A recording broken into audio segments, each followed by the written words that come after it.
Today, let's talk about a really humble plant that has a surprisingly epic story. I'm talking about valerian root.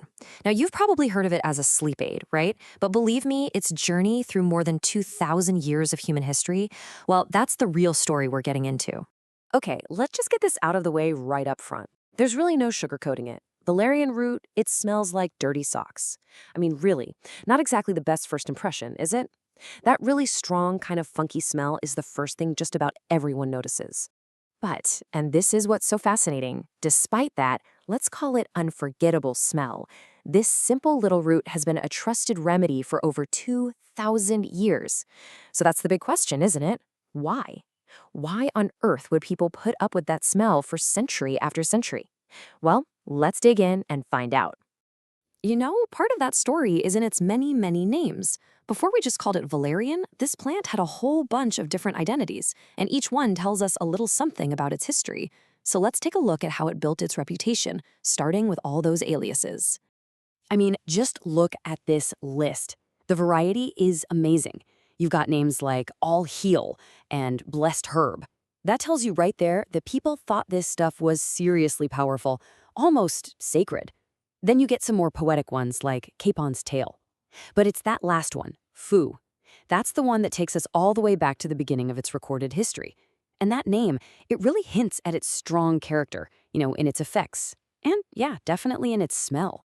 Okay, so let's jump in our time machine and go way, way back. We're talking ancient Greece and Rome.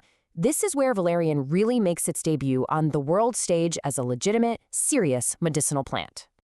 And when I say its roots in medicine run deep, I mean deep. We're talking about the rock stars of the ancient medical world.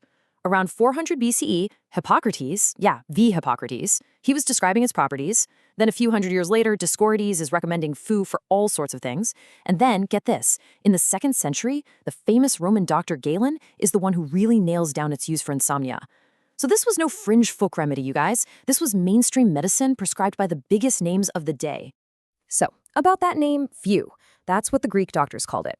And they had this idea that it had a strong, warming nature that could, well, get things moving in the body. See, back then, their medicine was all about balancing different fluids, or humors. So an herb like valerian, being warming, could fight off cold sicknesses and get stagnant systems flowing again. And its powerful smell, they saw that as proof of its powerful effects. The smell wasn't a downside, it was part of the magic. So after the classical world, valerian's fame just kept growing. It went from being this special tool for the top doctors to something you'd find everywhere. It became a real medieval household hero, growing in gardens and sitting in kitchens all across Europe.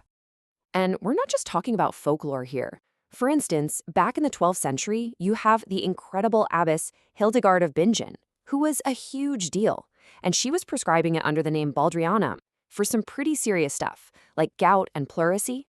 This just goes to show you that its reputation was expanding, getting more and more respect even in the really sophisticated world of monastic medicine. But where it really shines is how it became a plant for everyday people. There's this great little poem from 16th century England that just says it all. They that will have their heal must put setwall in their keel. Setwall was just the common name for valerian, and keel was basically a cabbage soup, so think about that. It became a kitchen staple, something you just stirred into your dinner to stay healthy. Pretty cool, right? All right, now this story takes a sharp, much more dramatic turn as we head into the 20th century. Valerian goes from the kitchen cupboard right to the front lines. It became an incredibly important support during the massive chaos of the World Wars. I mean, just pause and think about this for a second. During World War I, it was given out as a tincture to treat shell shock. Soldiers on the front lines, dealing with psychological trauma we can barely imagine, were being given this ancient root to help them cope. And then, fast forward just a couple of decades to World War II, and it's being put into tablets to help calm the nerves of civilians who are being bombed every single night. It literally became a shelter from the storm, a way to soothe an entire population under siege. But the story isn't just about medicine. Valerian has this whole other secret life, a mystical side that's buried deep in folklore. It's not just about what it could do for the body, but what people believed it could do for the spirit. Okay, get ready for this. It was supposedly the bait the Pied Piper of Hamelin used to lure away all the rats. The ancient Greeks hung it in their windows to keep evil away. The Celts hung it in their homes to ward off lightning. It was a key ingredient in love potions and sleep potions, and, my personal favorite, it was said that if you tossed it into the middle of a fight, everyone would just stop.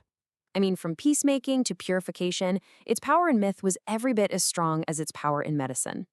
So there you have it, from the ancient Greek foo to a medieval kitchen staple, from a wartime combative to a magical charm, this smelly little root has been right there with us through so much of our history. It really makes you wonder, doesn't it? How many other ancient remedies like this, with stories that are just as amazing, are still out there, just hidden in plain sight, waiting for us to pay attention?